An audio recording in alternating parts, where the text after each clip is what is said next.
Um, Dr. Gene Jennings, we're very much looking forward to your thoughts on Mahatmas and Karma. Okay, thank you. Thank you.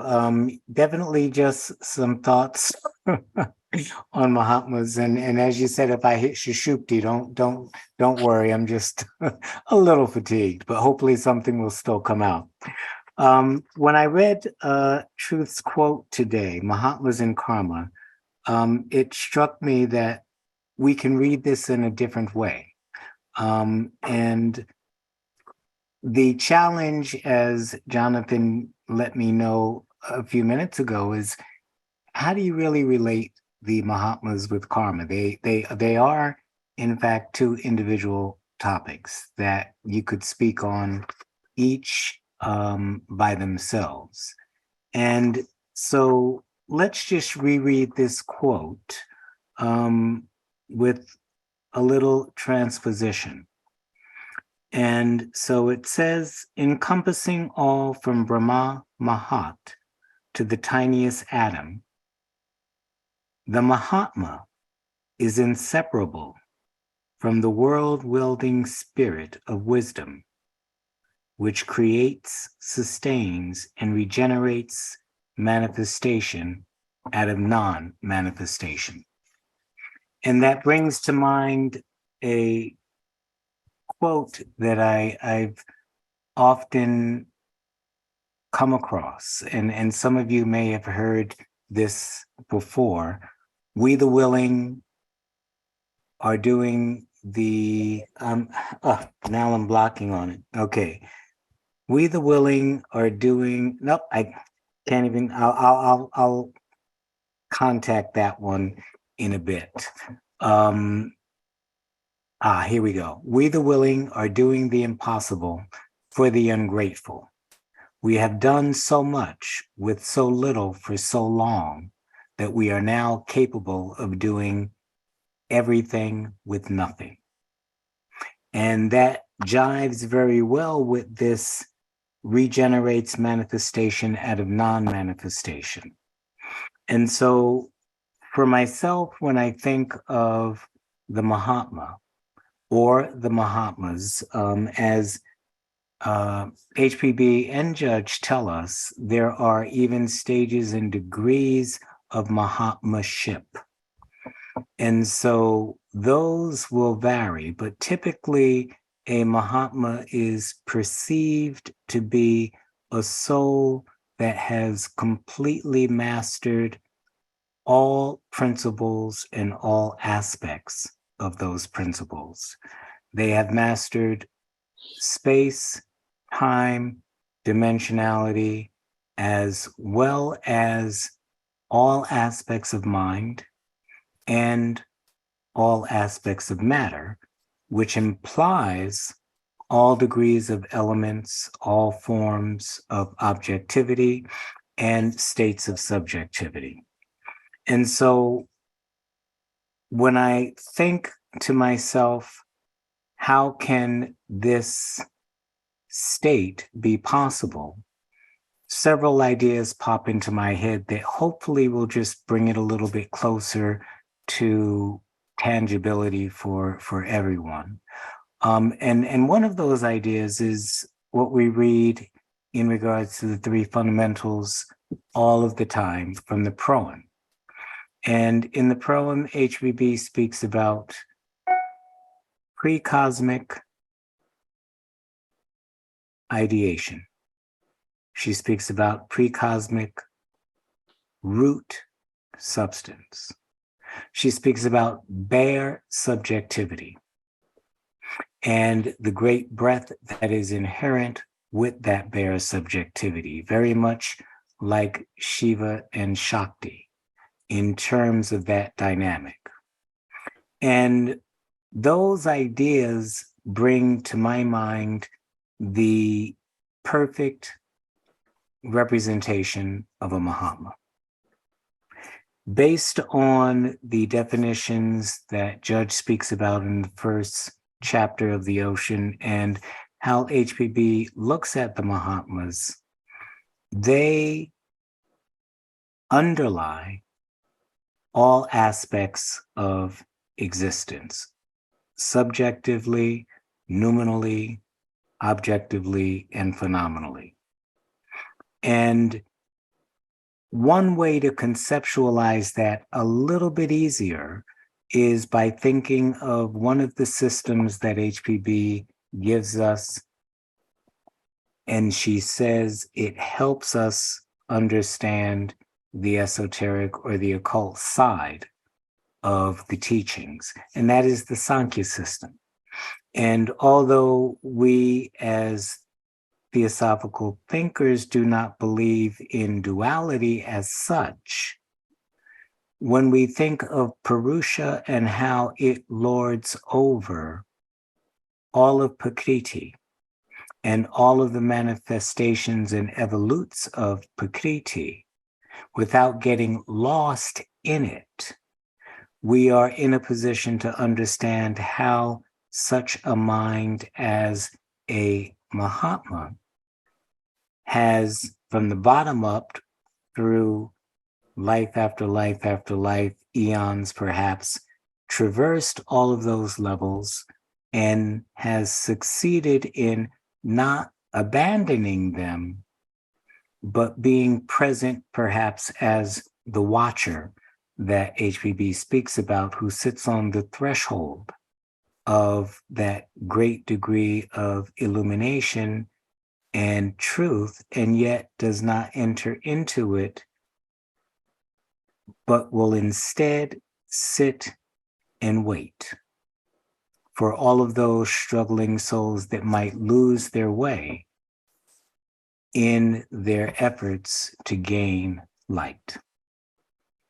And so once we begin to look at that bare subjectivity, and once we begin to recognize that the breath is what dominates that pre-cosmic ideation or gives it life, as well as the pre-cosmic substance, we begin to recognize that wrapped up in that breath is law. And so law becomes the highest expression of karma, and those two are one.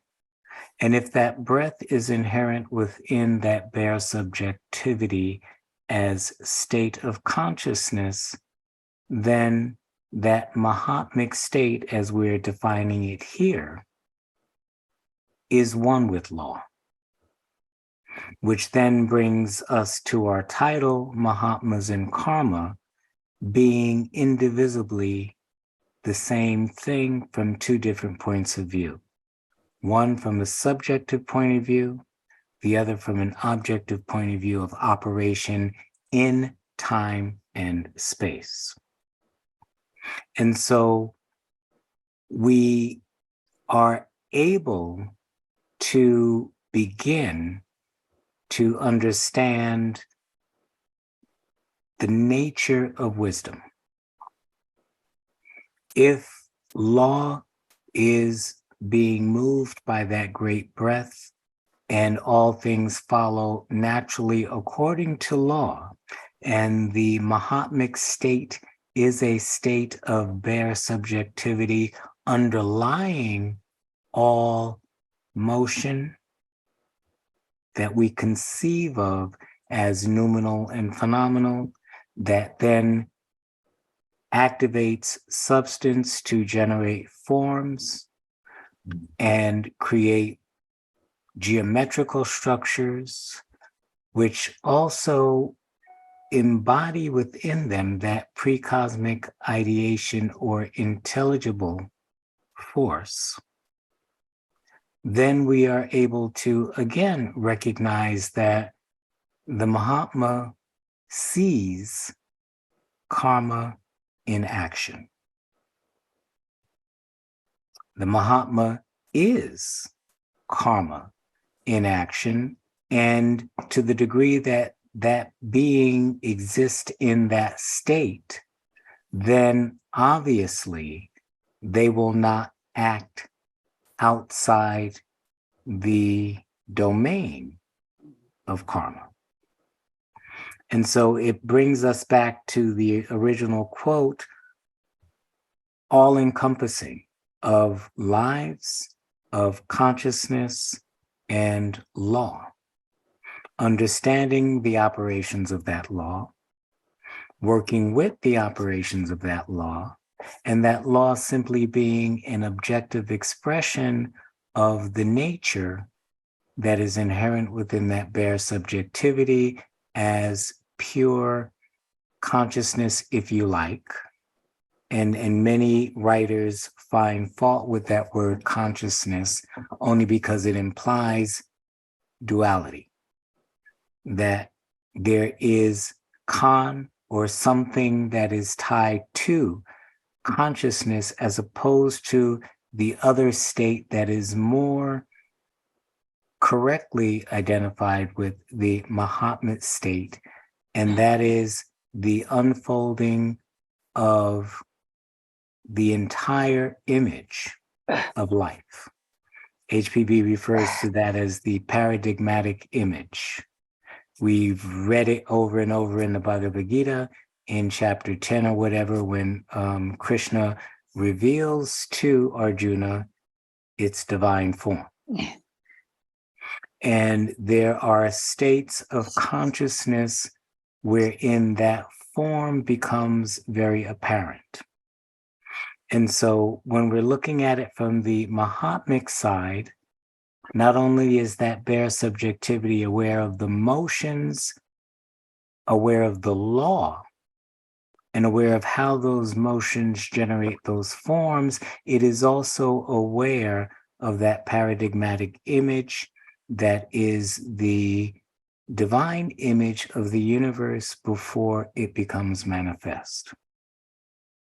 And Subbarao makes reference to that particular state in some of his articles indirectly when he uses terms that are indicative of God or God-like states, such as Brahma or Sadasiva or even Ishvara. States of consciousness that contain different degrees of awakening as opposed to deities that one feels separate from and praise or adores. And as the teachers themselves say, all of these states have to be reduced to consciousness as opposed to being objectively seen and pursued. If we can't find them and awaken them within ourselves, it is unlikely that we will see them reflected in the world. Now, another way of looking at the Mahatmic state is, again, an indirect way, but HPB talks about this in The Secret Doctrine around 287 when she speaks about the 6 or 7 powers. And those powers she borrowed from Subbarao's articles because they expressed a great degree of what was indicated within the truth of the unfolding of the universe. And we're tying that to the Mahatmic state because the Mahatma, as these powers represent principles, must have mastered all of these principal powers. And she starts off with that which is called Parasakti, or the great powers of light and heat. And when we're talking about heat, we're talking about motion. When we're talking about light, we're talking about the brilliance of consciousness in its primordial state. That brilliance gives rise to wisdom. That wisdom can be seen again as that paradigmatic image that shows us the true relationship of all things in objectivity. Just like if we were able to see the full image within the DNA after it's become fertilized, but yet before birth. And so when they are contemplating that image, that is the wisdom that is inherent within the light that then unfolds the entire universe in time and space. And for those that, again, might be familiar with the Shaivistic teachings, you'll see some of the echoes of those same ideas in these states of consciousness. The next is will. And when we're looking at it from a cosmic point of view, obviously that is the divine will in action. Depending upon the levels that we're looking at, whether Ligoic or Dianchohonic or whatever, it is the will in action that creates or manifests the force towards all manifestation. And so we are talking about the totality of wisdom and the relationship of all forms within that wisdom, the will that begins to bring that wisdom to manifestation, and then the power of Yasakti, thought, the great cosmic power of thought to manifest the forms that are consistent with the thought according to the will, based on the perfect image, you might say. And then she speaks about the powers of Kundalini, of electricity and magnetism, or the power of life itself, and the power of sound, which creates its own manifest form.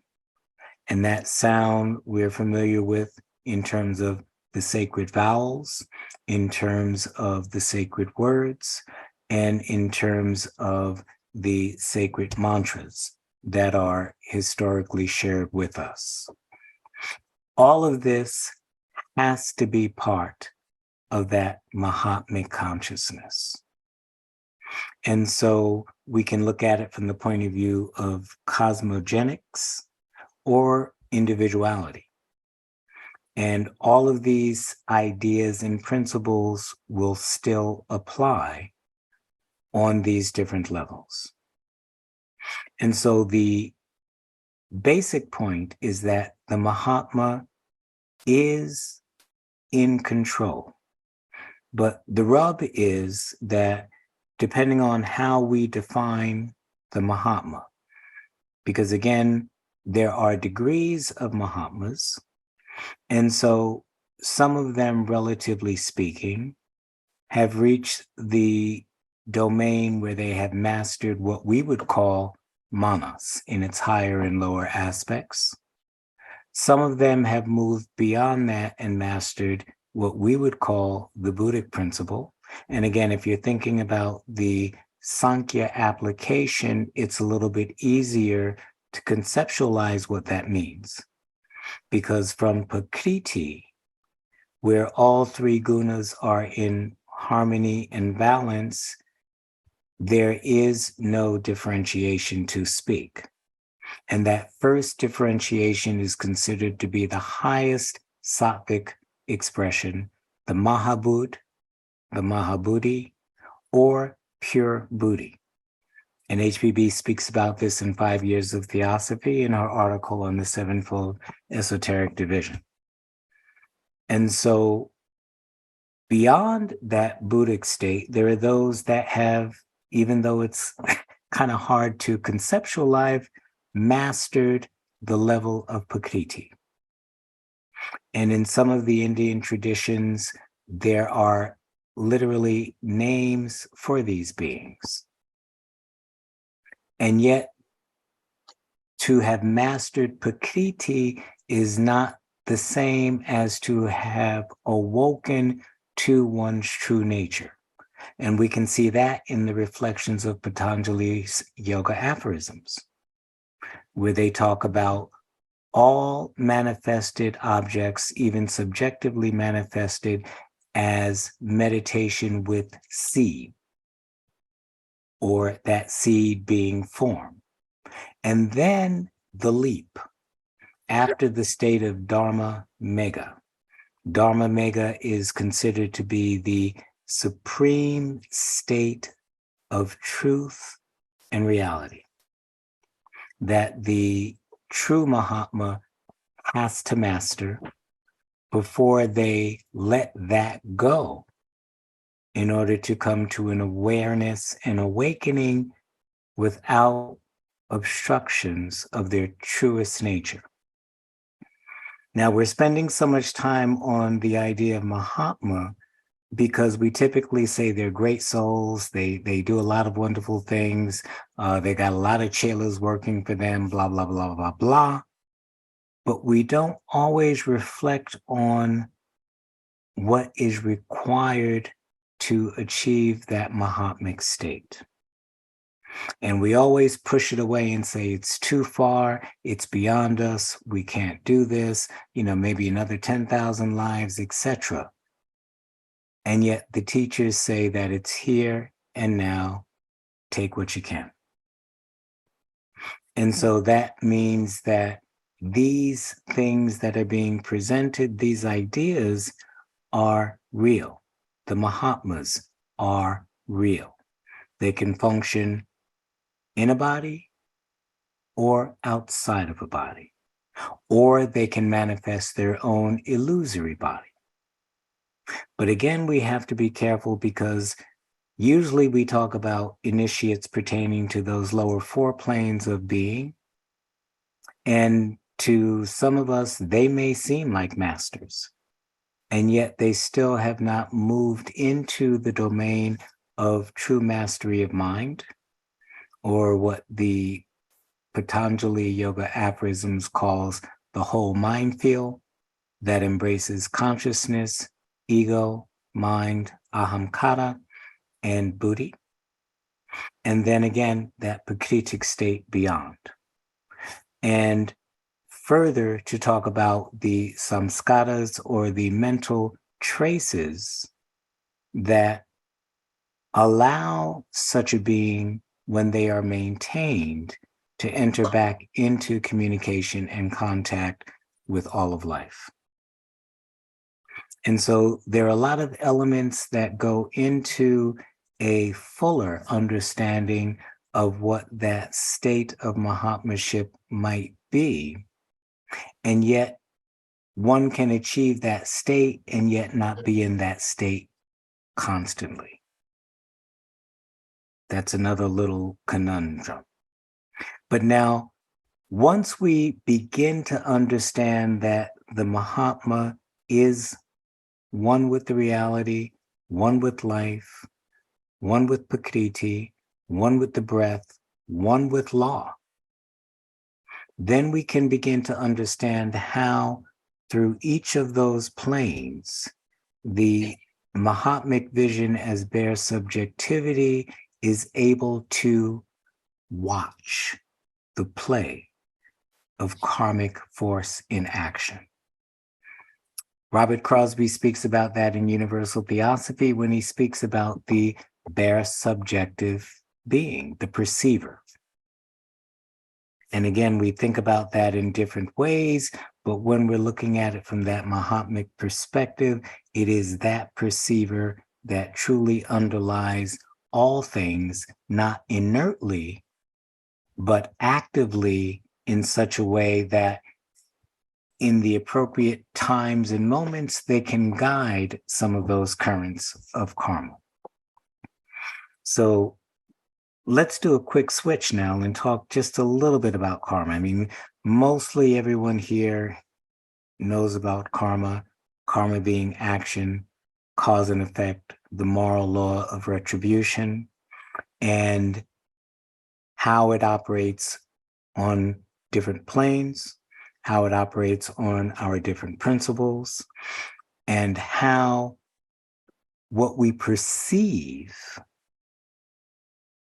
as us is really not us, but the skandhas in operation that clothe, obscure, and limit the consciousness that has the potential to become universal. And there's a little quote in The Secret Doctrine where the teacher is asking the disciple, how many souls, if I remember it correctly, do you see? And the disciple says, one soul covered by different karmic garments, to paraphrase. And the teacher says, that is correct.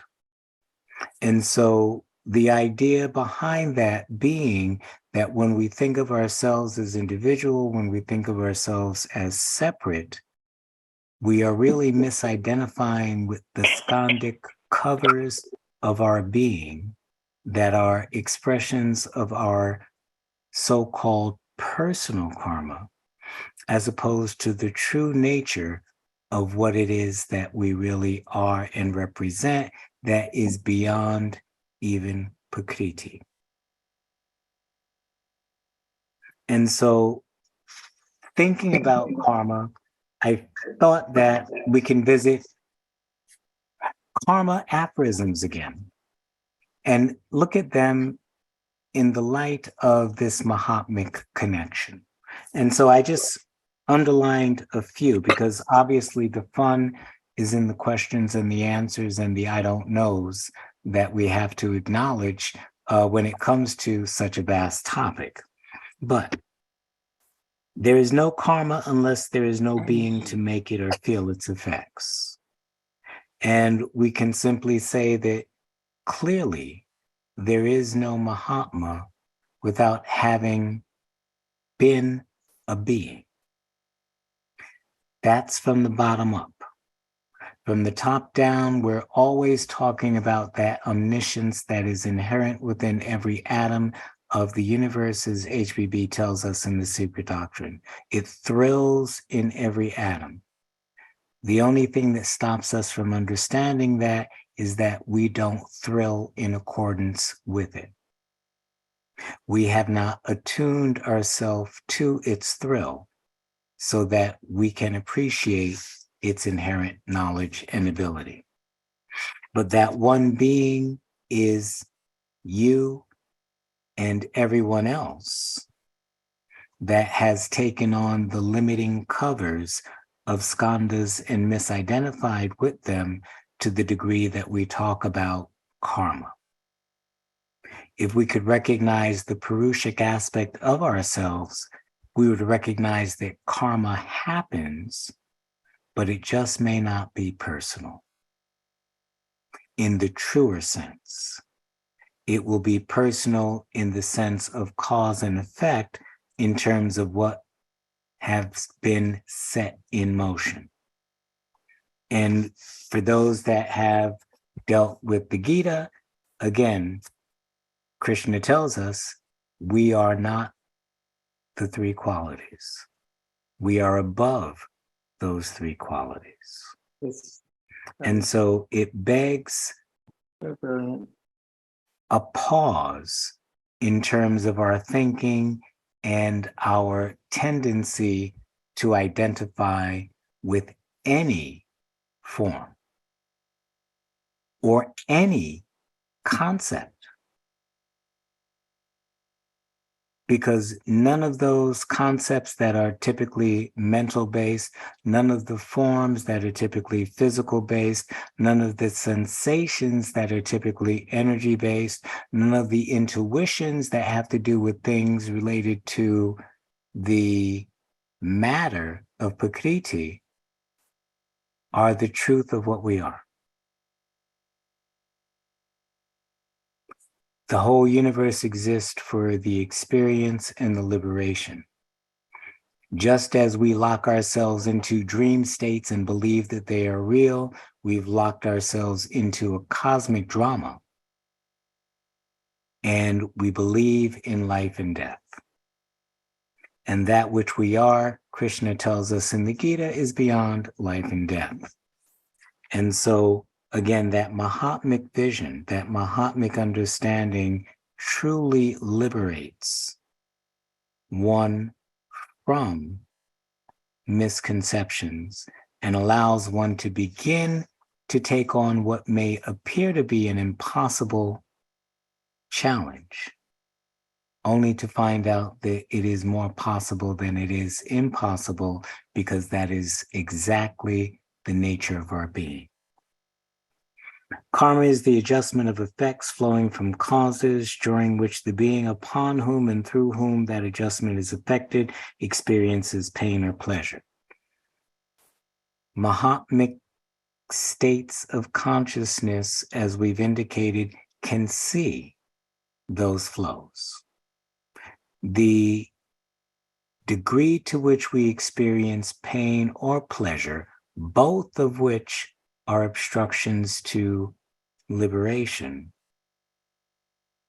is the degree to which we are misconceived. And the Mahatma, again, just think of that dichotomy as a teaching tool. As HPB indicates, the Sankhya philosophy is great, because when we look at the Purushic side, which is not made of Prakritic matter, and yet influences that matter to a certain degree, we can begin to see how, if we are, as she says, buddhi looking outward towards ahamkara, towards mind, towards ego, towards objects, we get lost. If we turn buddhi into the mirror of the soul and reflect that Purushic light, we are now taking a different kind of journey.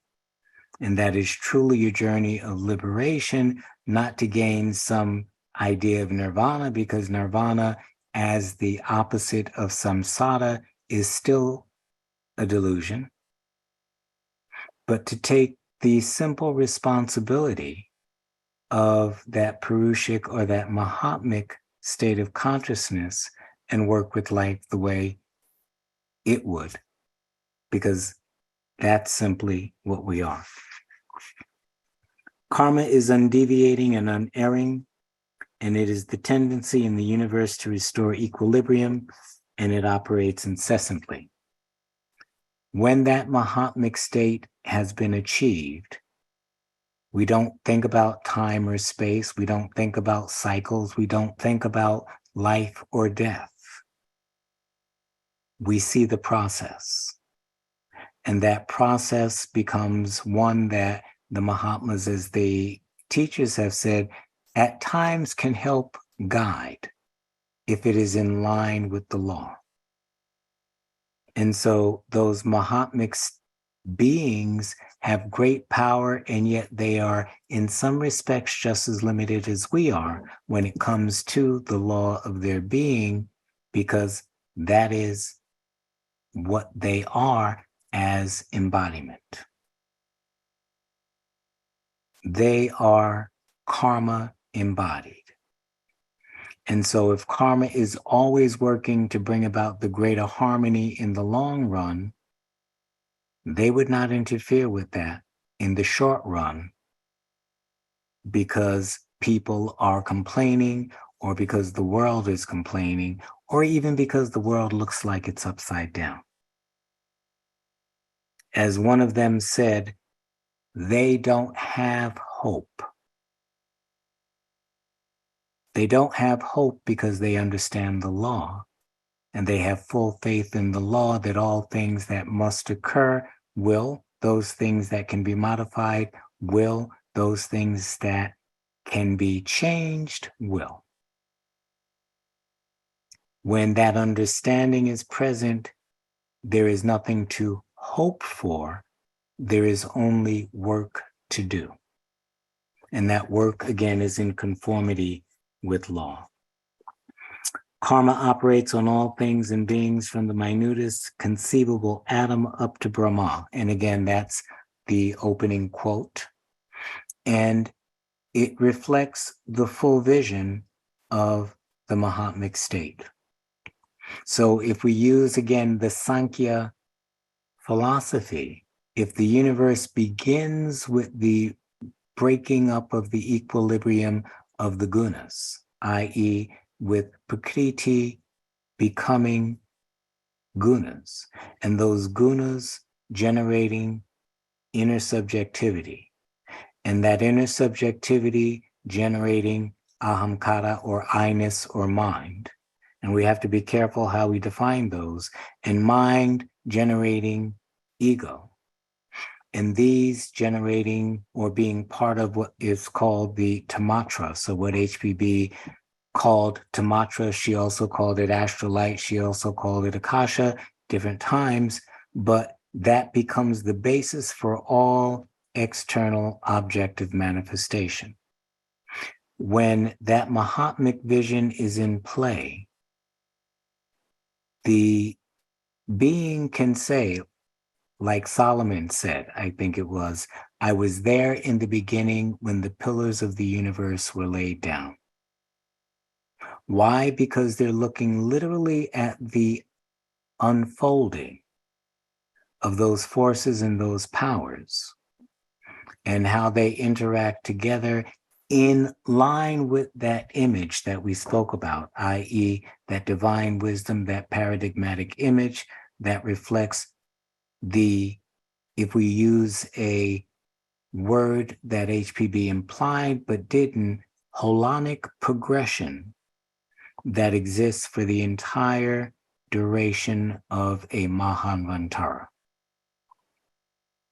And another way of conceptualizing that would be if we could just look at our bodies and start with DNA and follow that zygote developing, that cell splitting, dividing, and then watching the cells begin to differentiate, watching the formation of the embryo, watching its growth both outside and looking at the internal processes, which is what science is trying to do now anyway.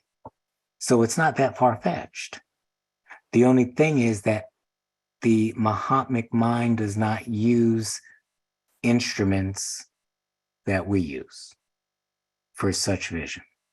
And so looking at that unfold, they can see and acknowledge those laws, and they can see one smaller piece developing into a larger piece, and how that larger piece fits into a larger system, and how that larger system, even though it's unique in itself, becomes part of another system, i.e., the holonic progression of all forms with increasing consciousness and responsibility, up to, for, let's just say, argument's sake, the pituitary. That is the master organ that controls the hormones that regulate the majority of the organs in our body. And that has to be a unique intelligence, different than, and in a sense, greater than the different organs that it's regulating.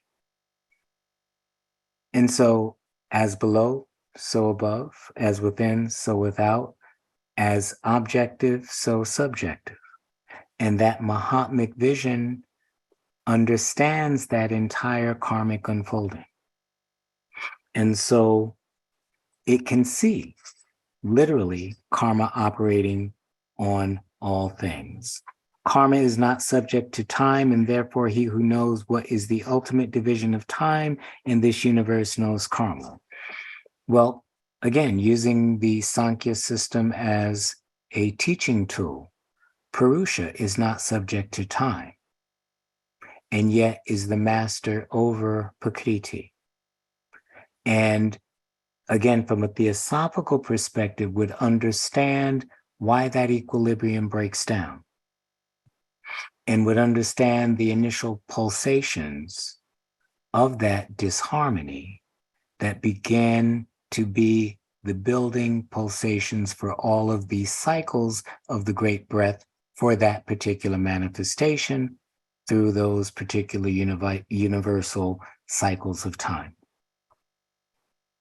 And so being above or outside of time and space, that consciousness can watch how limited time and space begin.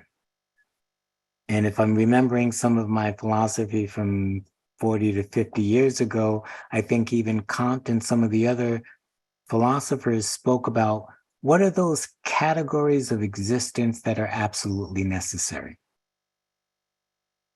And that is relatively new, but thousands of years old when you compare it to the Kashmiri Shaivistic system that looks at those same categories of limited space, time, dimensionality, personality, limited creativity, limited desire, limited will, all subject to law. And all of those are secondary to Prakriti, as we typically understand it. And so again, that Mahatmic mind being outside of time and space can follow all things in time and space. Let's jump to another one. Let's see. While a man is experiencing karma in the instrument provided, his other unexpended karma is not exhausted, though other beings, through other beings or means, but is held reserved for future operation, and lapse of time during which no operation of that karma is felt causes no deterioration in its force or change in nature. And again, this is Judge giving us this aphorism, and that aphorism is based on a knowledge and awareness of whether we want to say adepts or masters. But the implications are that they understand how karma is held within each, and this is just a loose terminology, within each principle. They understand where that karmic field is and how those karmic seeds interact amongst themselves before they precipitate out as skandhas, which then have to follow another path of law in order to put together a body that the reincarnating ego will become subject to. And so it's a beautiful expression, but it's a great realization as well, that that vision is so penetrating that the understanding is beyond a shadow of a doubt present to such a vision. Karma may be of three sorts. Everyone knows that one. Presently operative in this life, that which is being made or stored up, to be exhausted in the future, karma held over from past life or lives. Again, that Mahatmic vision can look at the dynamic processes. They can understand how objects get translated into, let's talk about it in modern terminology, digital messages, and how those digital messages accumulate together to create digital molecules of karmic categories that have their own dynamic interactions. And so looking at those dynamic interactions and understanding them, just like we look at rain clouds and see that they're really, really dark and, it's going to be raining, and that if we know that there's, hydrochloride or, sulfuric acid in the atmosphere, that, some of that drop is going to drop down, and then we know that it's going to impact crops, etc., blah, blah, blah, blah, blah. They can see, no different than we can from the bottom, when we predict what can happen to crops and things because of the atmosphere and the impurities in it. They can predict and see what's happening within that karmic category of accumulative molecules, and which ones are beginning to precipitate, and which ones will have a predominant impact on one's life, and which ones are recessive. Just like we have dominant genes and recessive genes, we can talk about dominant karmas and recessive karmas, karmas that we carry that may not come to fruition, but just may have little nagging effects, versus those dominant ones that will definitely come to fruition. And again, in that whole domain of karma, there are terms for these different types. But the good news is that that Mahatmic state, or even some of the adepts that have not achieved that full Mahatmic state, have the ability, because they've studied the doctrines, they understand the laws, and they've woken up their instruments to a degree to come to some understanding of what these processes are. Let me see, maybe one or two more. Held over karma or present karma may each or both at once operate in all the three fields of karmic operation, and those were the body, the mind and intellect, and the psychic and astral planes. And again, what the implications are is that that Mahatmic mind can see clearly, not through a mist, not through a maze. They're not mystics. They can see clearly the dynamics in action and which ones have the affinity and characterization for mental modification, for physical modification, for sensory modification in terms of psychic and astral-based phenomena. And so just kind of wrapping this up, I mean, you can go through all of the aphorisms in terms of Mahatmas and Karmas and see a correlation between them. You can see the Mahatmic mind coming to an awareness of these aphorisms and how that can happen, and learn even more about what the karmic process is as law and what the Mahatmic state of consciousness and being is as a reality. And that's something that the teachings present to us as a challenge, but also as the very inheritance of our being if we're willing to pay the price. So I'll end on that point. There's a lot more to say, especially from the Mahatma side, but maybe some questions will clear any misgivings up.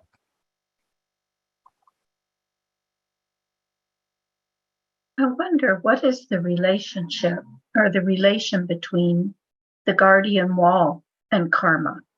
We are told that our karma is so heavy that it could overwhelm us. But yet here, according to law, we know that the masters do not interfere with karma. But yet at the same time, the guardian wall offers protection from being overwhelmed. How would that work? How does that work? And let me just go to one of the aphorisms on that, because Judge speaks clearly to that one, and it to paraphrase it, because I'm not looking at it clearly here. I'm not seeing it.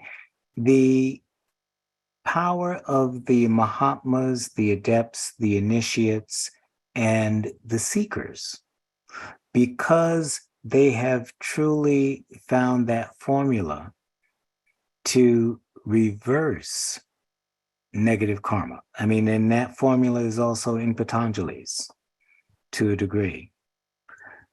These beings are generating tremendous amounts of positive karma, not for themselves, but for the world at large in terms of what they do. And these are the beings that make up sacrificially that guardian wall. And so Judge tells us here that because the world has these powerful souls and egos present in it, that presence offsets a lot of the little pity-patterful personal karmic disruption and disturbance that we would engage in daily, and even some of the national karma. And you know, we've got to look outside the bubble for a moment in that regards, because might say, well, gosh, national, global, I mean, all of the countries that fighting, we're talking about, Jim Un, we're talking about, I was going to say Rasputin, we're talking about Putin, we're talking about individuals like Trump, who would really just grab power, not so much really for the benefit of the people, but create a global disturbance. And so that's a lot of power for disruption. They've all got the money, they've all got the good suits, they've all got the way to talk and manipulate people. All of the signs and symptoms of a not necessarily positive force in action. And yet, because of the very presence, older than 18 million years of these powerful beings, they have more power to offset than these individuals in terms of maintaining the overall balance of the globe as it relates to the lives of humanity. So again, in the aphorisms, Judge talks about the great power of those beings in that regards. I have a question. Yes, Maluka. Maybe you can clarify me. I have read before that the masters could do a very subtle influence about certain things, about certain events without violating our karma. And then another interesting thing I find out recently is that they have a documentary on PBS, and they were talking about what eventually brought down the power of the Roman Empire. And interesting enough, our own karma comes back to us.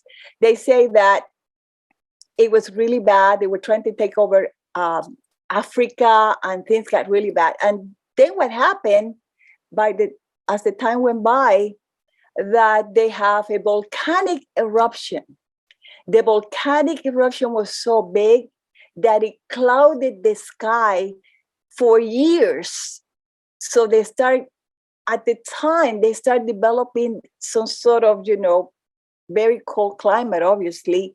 And that kind of helped to push out all that power, all that, terrible things they did. And then when you think about the Atlanteans, something similar happened, not with the volcano, but by water. The elementals, eventually will take care of all these things and all these people that have supposed to have abused the power. So I'm wondering, what do you have to say about those things? Well, again, the 2 points, one about the influence, the other about nature and civilizations or races that would wish to dominate the world for the wrong purposes. And, one thing that we have to recognize is that although we are spiritual egos, we are one with the globe.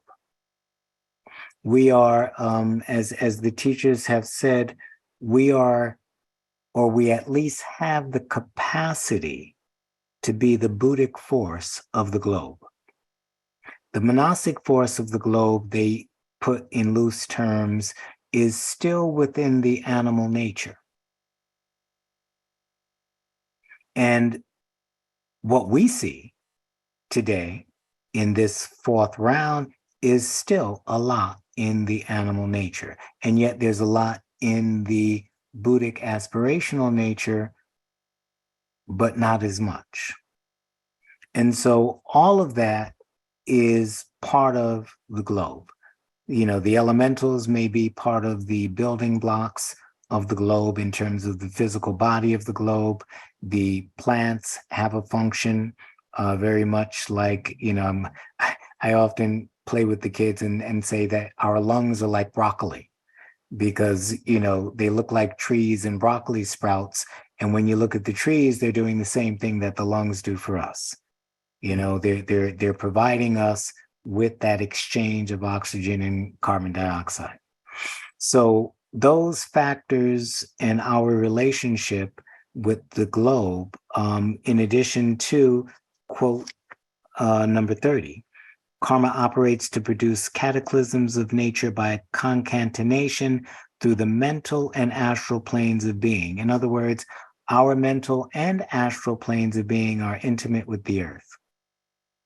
And so our greed, our hatred, our anger, our deceptions, our ignorance, our frustrations are all deposited in the life of the earth. And the earth has to react. Science does not yet believe that there's a definite nature, but a connection, but theosophy clearly speaks to that connection in terms of cataclysms, in terms of droughts, in terms of where people live and what the effects of the environment on them are, all karmically related. And in terms of the influence, there are certain individuals that have tendencies, whether they're sleeping initiates or whether they're woke initiates, or whether they're just people that wish to do good, that are thinking in line with the right. And their karmic store is such that they do not oppose the power that emanates from the teachers or from that global community of spiritually enlightened souls in degrees. And so they can use that power to further a good end. And I believe one of the examples that Judge uses, and someone can correct me if I'm wrong, was Thomas Jefferson, whose ideas were in line, and then his ideas would catch fire and just had that much more force and power behind them to move forward the birth of that new nation. So clearly, there are a lot of things going on behind the scenes that we typically don't think about unless we begin to pay attention and look at them in terms of the information the teachers or theosophy gives us as tools and guidelines to be applied, not to hold on to in terms of saying, I know something that one doesn't, but to live them in such a way that their actions become visible, precipitated forces in one's life. And there's no doubt, because when things begin to happen, one begins to follow the cause and effect, or the nindanas, if one will, and some of the conclusions that one has to reach inevitably point to a greater mind and force in action than one's own personal being. Gene here, I have a question from the lodge, and that has to do with the comment you made that a person who is on this path of a chelaship, or like a student of theosophy, might have a momentary peak experience of like someone pulling back the curtains for a moment to participate in this Mahatmic watcher state. Could you say a little bit more about that? Not well, and I'm trying to figure out where that actually came from, because first I would say I wouldn't use the word peak, Okay. as they typically do. Yeah. I would say peep, P-E-E-P. We get to peep sometimes, but not everyone gets to peep at the Mahatmic state, although they may get glimmers of states that they can then follow just using the logic and rationale of the teachings that lead to the possibility of such a state. If one is pursuing, again, let's say one is taking up Patanjali for, 10, 15, 20 years as a study and as an actual practice, then yes, the information in that text is geared to modify one's internal being.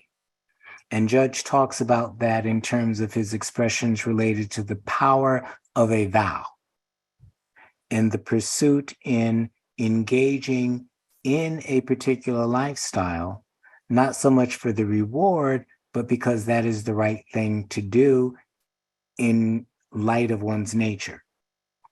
And when those forces line up, there are going to be peep experiences. And as Patanjali says, the goal is to make the peep experiences larger and larger and larger so that they become meditational experiences, contemplative experiences.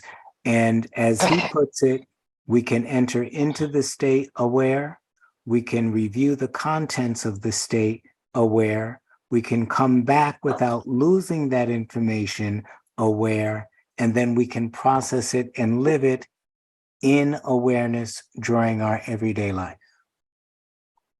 And the more we're doing that, the more we're doing the service, the more we're putting self aside and pursuing that path, because that's the only path that's reasonable, the more those gaps enlarge. And he speaks about that in terms of the idea of nirodha samskaras. And the idea of nirodha after ekagrata, that one-pointed state, is, for lack of a better way of explaining it, the base state. The base state that the Buddhists, Tibetan Buddhists might call deep calm after insight meditation. Typically, calm comes before insight meditation, but the deep calm comes after the thorough insight. And when everything has been resolved to its prakritic nature and remains still. Those are what he identifies as the nirodha samskaras. And the more they build up in one's nature, in one's mental field, or as Judge says, the more they become the mental deposits, the more they suppress, attenuate, and eliminate what they call worldly thought. And worldly thought is all of the conceptions and the ideas and the desires and the impressions and the instincts and the urges that we typically deal with. So that you're looking at a systematic process of literally getting rid of skandhas and samskaras, opening up another doorway, and then investing as much of your life in that stage as you can before you move on to the next stage. And each of those stages are reflected in, again, if we're using Patanjali as well as the Sankhya system, we could use it in the Tibetan system too, although they have different terminology, but all of those stages take us from objectivity through the base of subtle subjectivity, through the nature of mind, through the Buddhic nature of mind or buddhimanas, and eventually through Prakriti. And so at each of those stages, there will be peeps or there will be clear vision. And with that clear vision, there is then more understanding that can be applied in life for helping others. Fantastic. Thank you. Thank you for that explanation of the stages and the skill building. Sure, Ken. Thanks. Yes, Dave? Yeah, I was thinking you were talking about the Mahatma's work and the karmic currents in the world. I mean, sometimes it seems like we have to step back and see the really big picture that in just a few hundred years ago, the world was basically illiterate. There wasn't communication between countries. it was like all different planets.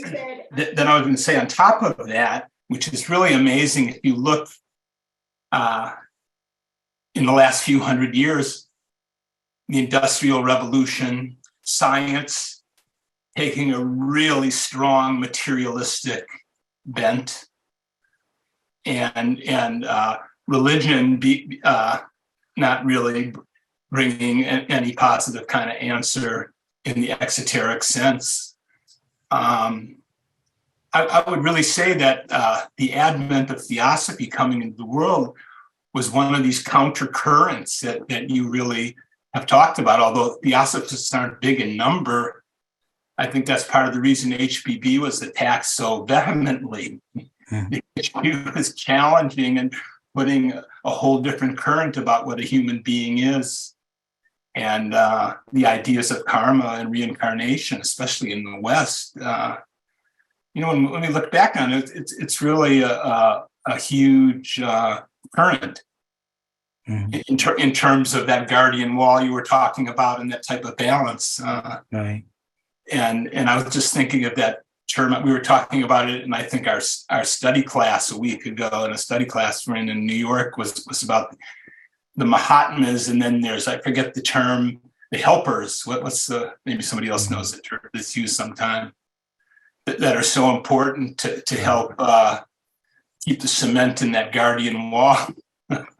Yeah, I you bring up a good point, several good points in that regards, and yes, I mean, when you think about, let's again just put it in the analogy of Purusha and Prakriti. When you're aware of Purusha, you don't want to jump in Prakriti all the time. You just don't want to do that.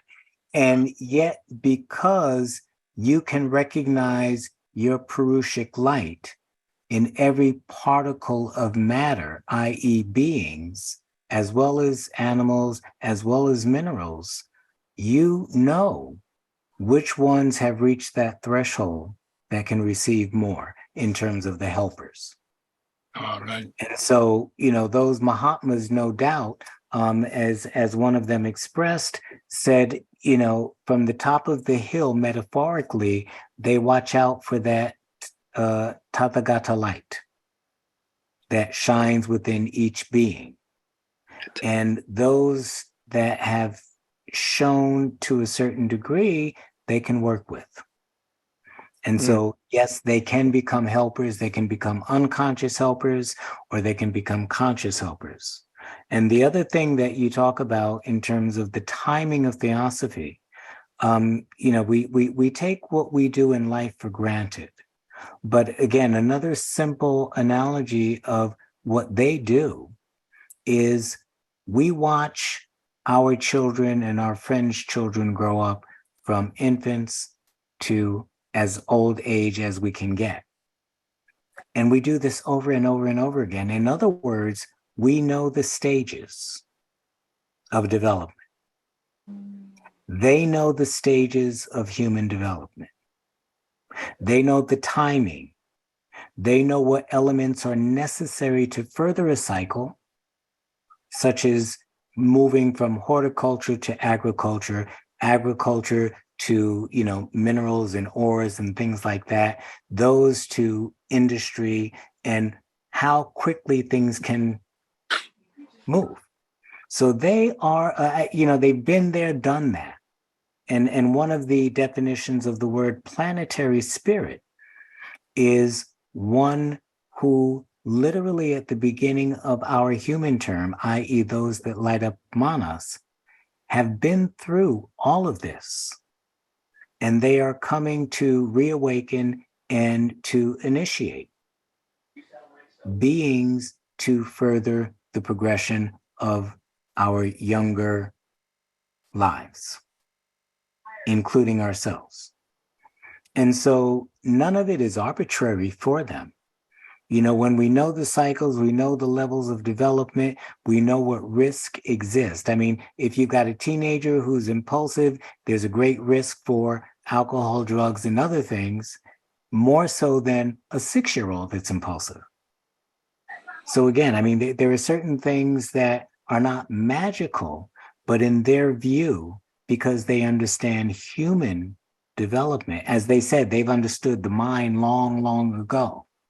They know how those cycles are going to unfold. And HPB in a couple of her articles on cycles speaks to that same point.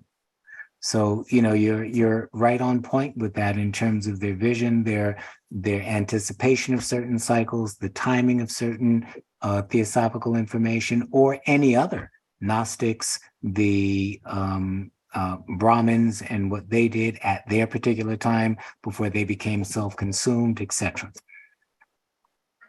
Oh, I'm sorry. Yes, Judy. I just wanted to mention before we hear from Oh. Judy, technically our time is up. However, forget technical. I'll keep the meeting open as long as people want to. I got no other place to be, so. As long as you stay awake, Gene, so. Okay, I'm still awake. Yes. Yes, Judy. Okay, well, if time is up, I'll try to make this short. On one level, there's a paradox in that, in a sense, we're all part of one great being, according to the secret doctrine in the Bhagavad Gita. But yet, the voice of the silence says the path is one for all. The ways and means must vary with the pilgrim, which means, in a sense, we're all separate monads. And we know that people don't go to higher consciousness together. They go alone, into the alone, as Plotinus says. So how do we resolve this paradox that we are alone yet one? Okay, how do we resolve the paradox of the apparent individuality versus the oneness? And again, I mean, it's perhaps it's one that we can only resolve after we've returned. From the vision of the Mahatma, there is only one life. And that was that quote that we referenced in The Secret Doctrine in terms of the cover of karma.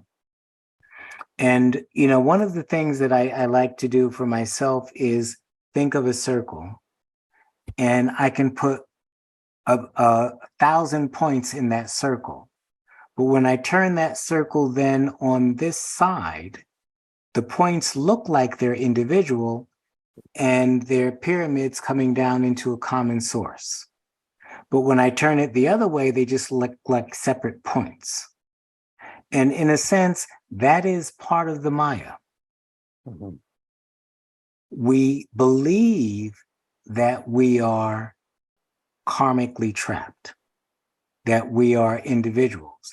And yet, the teachings tell us that, as Krishna does, that state of oneness is present. And I think it was you that gave that wonderful presentation on Bellamy, and the vision of, you know, pseudo omniscience, or whatever that state of consciousness was you were speaking about, that he periodically could peep into. And in that state, there is no me, no individuality. And the interesting thing is that state is there all the time. The question is, how do we redirect our attention from outside truly inside, so that we can recognize that state, touch that state, and then, as Patanjali says, grow that state. And the more we drink from that state, the more we lose ourself. And even though we appear to be individuals, we know better, and we act differently, and we function differently. And even then, what happens to the body does not happen to the being, because the being is living in that state to the degree that they can. And so, yes, it's a hard illusion to break, but we get practice every time we go to sleep. If we could be aware of the transitions that we go through as we go to sleep. And that's another practice that the teachings speak clearly about. How to get rid of that narrow, personal, outside view and reel it back in to the omniscient, universal fountain that supports all states. And the voice of the silence talks about it. Patanjali Yoga aphorisms talk about it. The Bhagavad Gita talks about it. Light on the Path points to it. I mean, we're surrounded with this if we believe, and then live in accordance with, to the best of our ability, not looking for results, but just doing the best that we can. That will take care of a lot. Yes, Maluka. Devotion and wisdom, that's what you always bring us. And I'm very, very honored to listen to. I know you have been a student for a long time. It's really wonderful. Thank you for that beautiful talk. I was going to make a couple of points. One of them is that in relation to what you talk about when you go to sleep, William Q just said that it was a good idea, and that many masters told him, when you go to sleep and also when you wake up, said, I am not my brain, I am not my physical body, and I am not my astral body. I am my supreme soul. It was one of the things that I read. Then the other point is, I know that Thanksgiving is approaching, and I just want to make a comment of an experience that I have this weekend. I have a coyote, is that how you say it in English?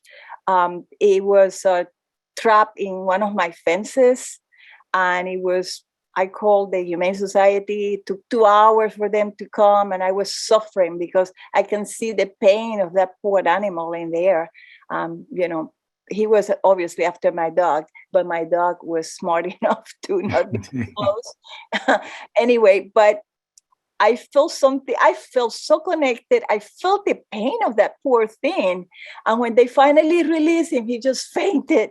And then they had to be dragged into these little stairs all the way to the driveway. And then when they released him, he looked at us like with these grateful eyes that we didn't do any harm to him. And he was limping all the way and disappeared. And then the officer said, I said, are you going to take it back to their nature? They said, no, this is their home.